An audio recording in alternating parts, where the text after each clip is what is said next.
வாழ்க வையகம், வாழ்க வளமுடன். வாழ்க்கை மலர்கள். நால்வோர் நற்சிந்தனை. ஜூன் 8.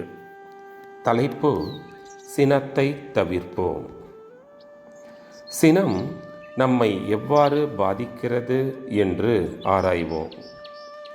சினம் எழும்போது என்னென்ன மாறுதல்கள் உடலிலும் உள்ளத்திலும் உண்டாகின்றன என்பதையும் கவனிக்க வேண்டும்.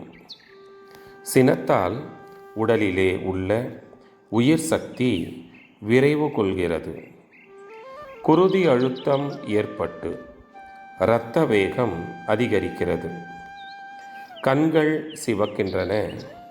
நரம்புகளில் படபடப்பு ஏற்பட்டு அவை பலவீனம் அடைகின்றன. இவ்வாறு பலவிதமான குறிகளை பார்க்கிறோம்.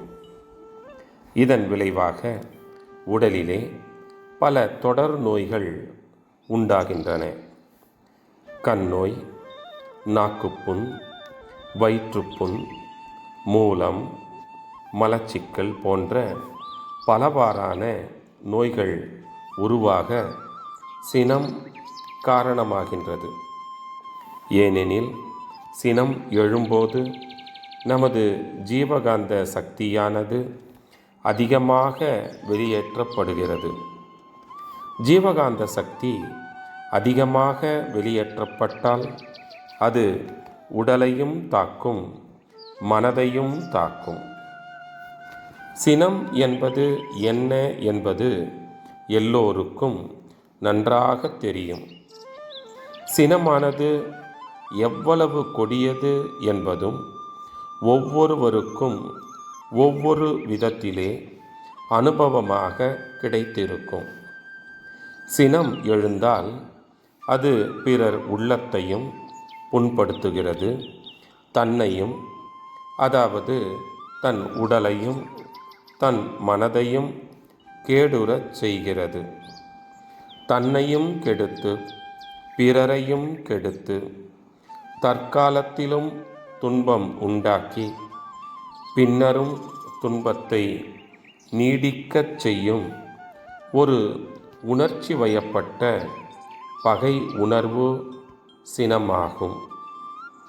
நெருங்கிய நண்பர்களிடத்திலே, சுற்றத்தார்களிடத்திலே நம்மோடு அன்பு கொண்டு நமது நலத்துக்காகவே வாழ்ந்து கொண்டிருப்பவர்களிடத்திலே அதிகமாக அடிக்கடி சினம் வருவதை பார்க்கிறோம். தீமை செய்தாருக்கும் நல்லது செய்ய வேண்டும் என்ற பண்பாடு உடைய இந்த மனித சமுதாயத்தின் உயர்விலே நல்லது செய்பவர்களுக்கும் தீமை அளிக்கும் ஒரு எண்ண வேகம், உணர்ச்சி வேகம் சினம் என்றால் கட்டாயம் அதை தவிர்க்கத்தான் வேண்டும். அருட்தந்தை. வாழ்க வளமுடன். தொடரும்.